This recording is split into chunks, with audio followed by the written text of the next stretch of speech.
पूर्ण ऐतिहासिक असा दिन ठरला आहे. नागपूर महानगरपालिकेमध्ये सर्व महिलाच असणार आहे. समिती असो, महापौर असो, उपमहापौर असो, एक वेगळा निर्णय ठरलेला आहे देशभरात. हे खरं आहे की आजची घटना नागपूर महानगरपालिकेमध्ये जी म्हणजे थोड्या मागील काळात आपल्याला माहिती आहे की महापौर आणि उपमहापौर या ठिकाणी महिला, महापौरांचं तर बरं ठीक आरक्षण असतं, पण उपमहापौरही महिला दिल्या होत्या. आणि त्यानंतर हा देखील निर्णय जवळपास तेव्हाच झालेला होता की स्टँडिंग जे महत्त्वाची समिती आहे परिवहन आणि त्याही सोबत ज्या बाकीच्या सगळ्या 10 समित्या, या सर्व समित्यांमध्ये महिलांच्या हाती नेतृत्व दिलं गेलं आहे. भारतीय जनता पक्ष आणि भारतीय जनता पक्षाचं नेतृत्व हेच हे काम करू शकते, हे निश्चित खरं आहे.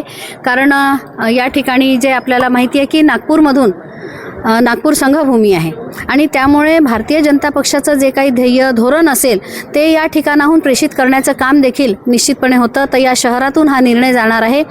जो नेतृत्व आणि विश्वास महिलांच्यावर दाखवलेला आहे, एकीकडे विश्वास आहे आणि दुसरीकडे तो विश्वास म्हणजे फक्त विश्वास नाही, त्या खंबीर व्हाव्या, त्या ताकदवर व्हाव्या, त्यांनी नेतृत्व करावं, हा जो विषय आहे की त्या नेतृत्व तसेही करतात आहे, पण त्यांना आता चांगल्या प्रकारचं प्रत्यक्षात नेतृत्व करण्याची संधी आणि त्यातून त्यांचा विकास स्वतःचा नव्हे तर समाजासाठी जे काम करू शकतील त्या चांगलं काम करण्यासाठीचा जो विश्वास भारतीय जनता पक्षाने टाकला आहे, आम्ही सगळ्या मिळून हे शहर पुढे नेण्यासाठी आणि महिलांच्या सन्मानासाठी अतिशय आग्रहाने प्रयत्नशील असणार आहोत. मी आपल्याला आणखी पुन्हा एकच म्हणेल की आतापर्यंत सगळे निर्णय जे झाले ते निश्चित झाले, चांगले निर्णय होतील, पण महिलांच्या हाती जेव्हा काम आहे म्हणजे नेतृत्व आहे त्यावेळी निर्णय होताना संवेदनाचा देखील निश्चितपणे अधिक महत्त्वाचा वाटा असणार. ऑपरेशन सिंदूर सोबत जोडण्यात येता याला जर बघितलं गेलं तर काही नगरसेवकांच्या प्रतिक्रिया आहे की ऑपरेशन सिंदूरमध्ये ज्या पद्धतीने महिलांना प्रतिनिधित्व देण्यात आलं त्याच पद्धतीने महापालिकेने हा पुढाकार घेतलेला. ही उत्तम स्थितीची गोष्ट आहे. एका चांगल्या गोष्टीशी जर तुलना होत असेल तर निश्चितपणे त्याचा फायदा महिलांच्या सक्षमीकरणासाठी पुन्हा होणार आहे. चांगला निर्णय महिला घेऊ शकतात हे देखील त्या निमित्ताने जे आपण म्हटलं त्या अर्थाने देखील पुन्हा एक वेळा सिद्ध होत आहे.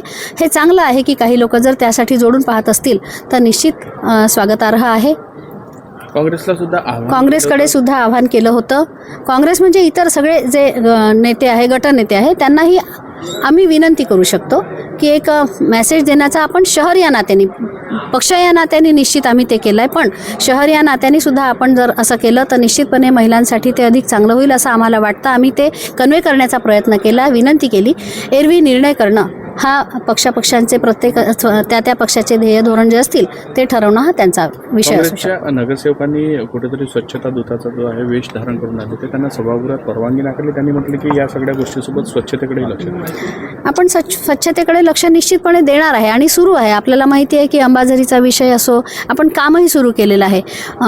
इतवारी आणि जिथे दाटीचा गर्दीचा जो मार्केटचा एरिया आहे त्या ठिकाणी रात्रकालीन सफाईचा म्हणजे सफाईच्या स्वच्छतेच्या विषयाने काम सुरू केलेलं आहे. फक्त एवढंच आहे की आज घडीला आजची सभा ही विशेष सभा होती, त्यामुळे समोर येणाऱ्या सर्वसाधारण सभेमध्ये ते देखील विषय होणार आहे, पण विषय होण्याच्या पूर्वी काम सुरू केलेलं आहे हे देखील तितकंच खरं आहे. थँक्यू.